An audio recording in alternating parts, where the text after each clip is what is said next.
রাজধানীর বাইরেও বৃষ্টিতে বিভিন্ন স্থানে জলাবদ্ধতা দেখা দিয়েছে। আরও খবর জানাতে গাজীপুর থেকে আমাদের সাথে সরাসরি যুক্ত হচ্ছেন রফিকুল ইসলাম খান এবং সুনামগঞ্জ থেকে যুক্ত হবেন আমাদের আরেক সহকর্মী।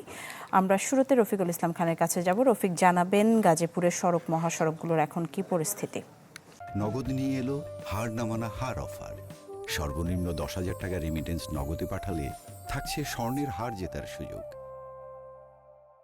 নিশি এখনো কিন্তু ঢাকা টাঙ্গাইল মহাসড়কে এক হাঁটু পানি রয়েছে, অর্থাৎ আমার পেছনে আপনি যদি একটু দেখেন যে সারি সারি গাড়ি কিন্তু এই মুহূর্তে মহাসড়ক দিয়ে পারাপার হচ্ছে। তবে মহাসড়কে হাঁটু সম পরিমাণ পানি থাকার কারণে একেবারে ধীর গতিতে যানবাহন চলাচল করছে।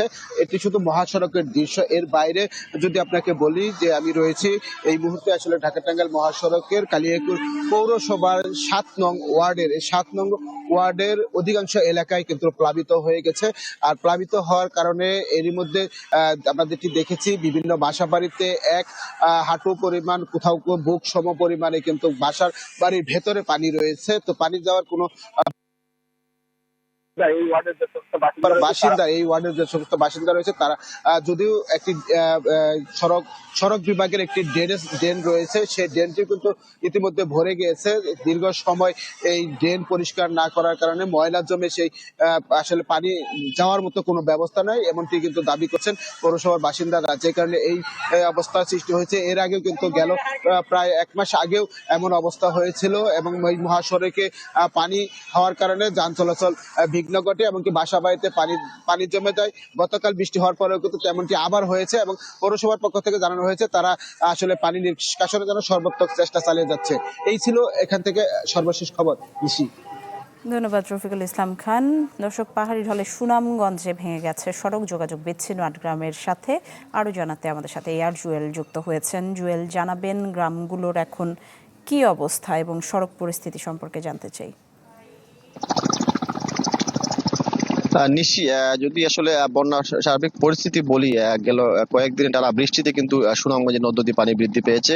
সে সাথে আছে পাহাড়ি ঢল। আজকে যদিও বৃষ্টিপাত কম, তারপরও নদ নদীর পানি বাড়ছে, যার ফলে কিন্তু এই যে পাহাড়ি ঢল সেটি অব্যাহত থাকাকালে আসলে এই পানিগুলো বাড়ছে। এবং সুনামগঞ্জের যে জগন্নাথপুর উপজেলার যে কুশিয়ারা যে নদী, সেই নদীতে আসলে পাহাড়ি ঢলের চাপেই সেই সড়কটি ভেঙে যে প্রায় 8 গ্রামের 5,000 মানুষ ভোগান্তিতে আছেন, সেটি আসলে পানি বিপদসীমা ছাড়িয়েছে সেই অঞ্চলে। এবং এছাড়াও ছাতক উপজেলার যে খাসিয়ামারা নদী, সেই নদীতেও আসলে পাহাড় ঢলে এই পানির চাপে আসলে এই বিপদসীমা কাছাকাছি চলে আসছে। যদিও সুনামগঞ্জে সুরমা নদীর পানি এখনো বিপদসীমার 34 সেন্টিমিটার নিচে আছে, তারপরও সুরমা নদীর পানি কিন্তু গেল কয়েক ঘন্টায় বৃষ্টিপাত থেমে থেমে বৃষ্টি হচ্ছে এবং এই বৃষ্টিপাতের কারণে নদীর পানি ক্রমেই বাড়ছে। যদি সুনামগঞ্জে বৃষ্টিপাত না হয়, তাছাড়াও ভারতের মেঘালয়, চেরাপুঞ্জি সেই সব এলাকায় এই বৃষ্টিপাতের কারণে কিন্তু এই নদীর পানি আসলে বাড়ছে।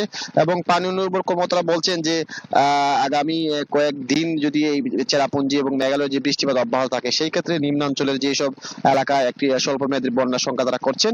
এবং জেলা প্রশাসন থেকে ইতিমধ্যেই প্রায় 1300 আশ্রয়কেন্দ্র খোলা হয়েছে এবং প্রত্যেকটি উপজেলায় শুকনো খাবার এবং ত্রাণ পৌঁছে গেছে। এবং সর্বশেষ যদি বলি, জগন্নাথপুরের যে সড়কটি ভেঙেছে সেটি যেটি মেরামতের জন্য কর্তৃপক্ষ বলেছেন যে আসলে পানি নামার পরে সেই সড়কগুলো মেরামত করা হতে পারে। তবে এখন পর্যন্ত আসলে এই প্রায় 8 গ্রামের প্রায় 5,000 মানুষ এই ভোগান্তিতে আছেন। যদিও বৃষ্টিপাত এবং এই পাহাড় ঢলের কারণে সেই অঞ্চলের মানুষজন আসলে একটা ভোগান্তিতে আছেন। এছাড়া সুনামগঞ্জ তাহিরপুর যে সড়ক, সেটিও গেল কয়েকদিনে বৃষ্টিতে ডুবেছিল, তবে আজকে সেই অঞ্চলে পানি কিছুটা কমায়, সেইখানে ভোগান্তি কমেছে। তবে বৃষ্টিপাত যেহেতু অব্যাহত আছে, সুনামগঞ্জে থেমে থেমে বৃষ্টি হচ্ছে, যার কারণে এই নদীর পানি বাড়ছে। সুনামগঞ্জের ছাতক উপজেলার যে খাসিয়ামারা নদী, সেই খাসিয়ামারা নদীর পানি বিপদসীমার কাছাকাছি। এছাড়া জগন্নাথপুরের যে কুশিয়ারা যে নদী, সেই নদীতেও পানি কিন্তু বিপদসীমার কাছাকাছি, তবে সুরমা নদীর পানি কিছুটা কম আছে। যদি আবহাওয়া অনুকূলে না আসে, সেই ক্ষেত্রে সুনামগঞ্জে একটি স্বল্প মেয়াদী বন্যার শঙ্কা করছে পানি উন্নয়ন কর্তৃপক্ষ। সেই ক্ষেত্রে হাওরের পাড়ের মানুষের আরো ভোগান্তি বাড়তে পারে। নিশি, ধন্যবাদ জুয়েল আপনাকে। দর্শক, দেখছিলেন জলাবদ্ধতা এবং বন্যার খবর জানাতে গাজীপুর এবং সুনামগঞ্জ থেকে আমাদের সহকর্মীরা যুক্ত হয়েছিলেন।